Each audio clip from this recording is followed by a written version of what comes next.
So, so, so, okay. The UK election results are in, and it is surprising in a way, but also not surprising as to what actually happened. Over the last 3 or 4, maybe even longer months, um, a lot of people across YouTube and across uh, other social networking and social media websites, yes, there is a difference between the two, that video is coming shortly, um, have been saying that the only party to vote for in this election, uh, who could get some real change done in the country, uh, is, of course, reform. A lot of people said, therefore, that they're going to vote reform. A lot of people were encouraging others to vote reform. I actually went and voted for the first time in 15 years for reform. Unfortunately, reform hasn't won. So obviously, the message that was put out for everyone to vote reform either didn't reach enough people or people just didn't give a crap. So, who won then? Well, take a look at your options there. You have Conservatives, Labour, Lib Dems, the Green Party, the BNP, all various other parties. If Reform didn't win and UKIP didn't win, who won? Well, you'll be happy to know it wasn't Conservatives, because they've been systematically ruining this country for the last 4 or more years, so they haven't won. The problem now is who has won, and what are they actually going to do now that they're in charge, because the people who have won is Labour. Yes, we got rid of Conservatives and got someone far worse. Little side note though, Rishi Sunak, former Prime Minister and head of the Conservative Party, has apologised to his fellow party members and decided to step down as the leader of the Conservative Party, which he should have done bloody ages ago, since it's his bloody fault. He has accepted responsibility, took the blame on himself, which he should, because it was his fault. If it wasn't for him leading his party down the fucking crapper, eh, Labour would have a landslide victory. And it was a landslide victory, according to the results here so far.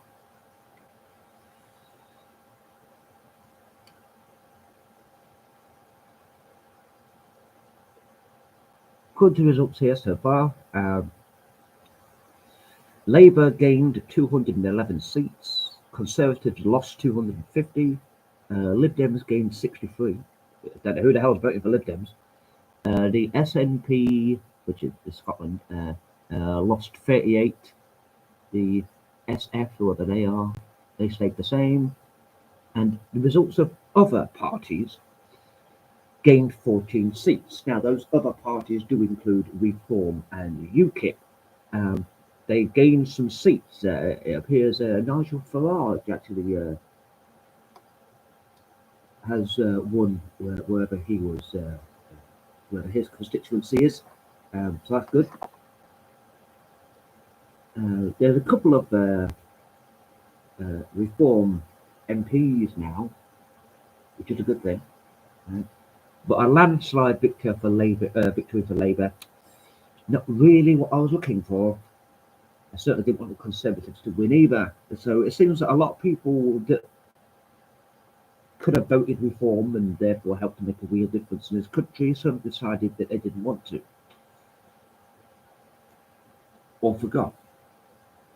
Maybe they forgot to go and vote. I don't know. But now we're stuck with Labour for the next 4 years. And I think this is going to be worse than when we have Conservatives in charge, especially under Rishi Sunak. But now we've got Labour under the control of Keir Starmer. Hopefully he's learnt a few things from Sunak's mistakes.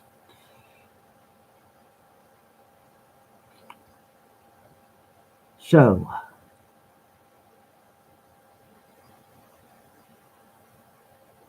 see if I can find out what.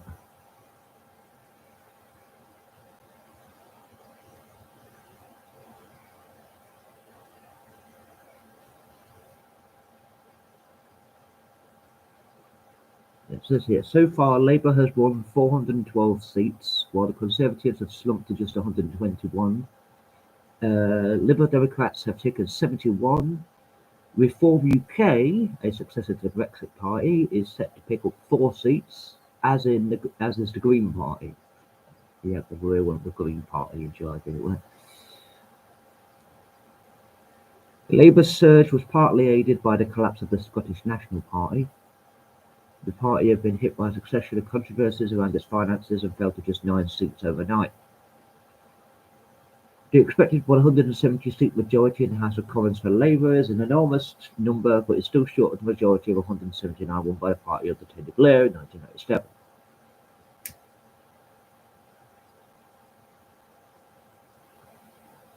But for more perspective, the Conservatives won in 2019 under Boris Johnson, which got them a majority of 80 seats.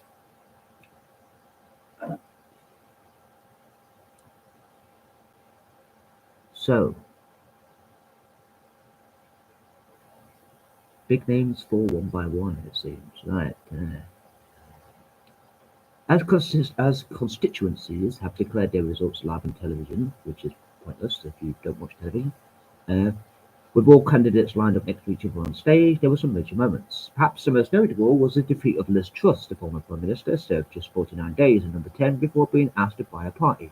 She narrowly lost to Labour in the constituency of South West Norfolk, having previously held a huge 24,180 majority. Jacob Rees-Mogg, the former Conservative Business Secretary and arch-Brexiteer, was another of the biggest names to suffer defeat. He lost his East Somerset and Hampshire seat to Labour. Grant Shapps lost his seat in southern England, and Leader of the House Penny Mordaunt lost her seat in Portsmouth.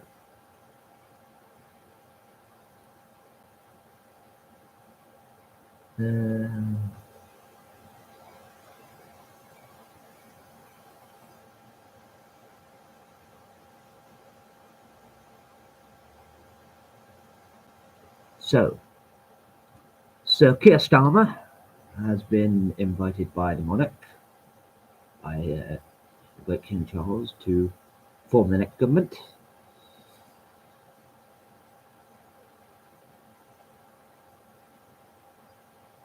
Nigel Farage has become an MP. Yay! Finally.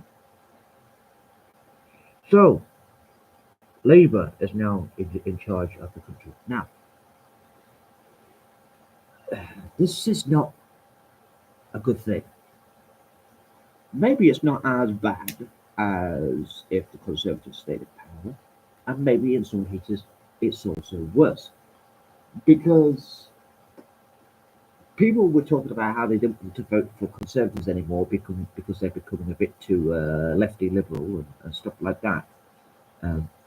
But in many cases, Labour are far worse in that particular idea. They don't care about mass illegal immigration. They don't care about protecting our borders. Neither of them do. That's why a lot of people were saying they were going to vote before, because they actually wanted to make these changes. So the next 4 years, I think, before we have our next election, are going to be interesting. And all those people out there in the country and across the greater UK who went out and actively voted Labour, the damage that is going to be done to this country, the problems that are going to arise in this country over the next 4 years under a Labour government, are your fault. Enough people on the internet, in various different ways, said that Conservatives are bad and Labour are worse, and you still went out and voted Labour. So whatever happens is your fault. Granted, that means that anything good that happens is also down to you, technically, but I can't see anything good really happening. Our country was already going down the shitter under the Conservatives, and now it seems it's going to go even further down the shitter. We'll see if America could do better. We'll see if you actually manage to elect Trump to be your president or not. or you're going to be as dumb shit as us and elect the wrong people. But we shall see what's going to happen over the next years.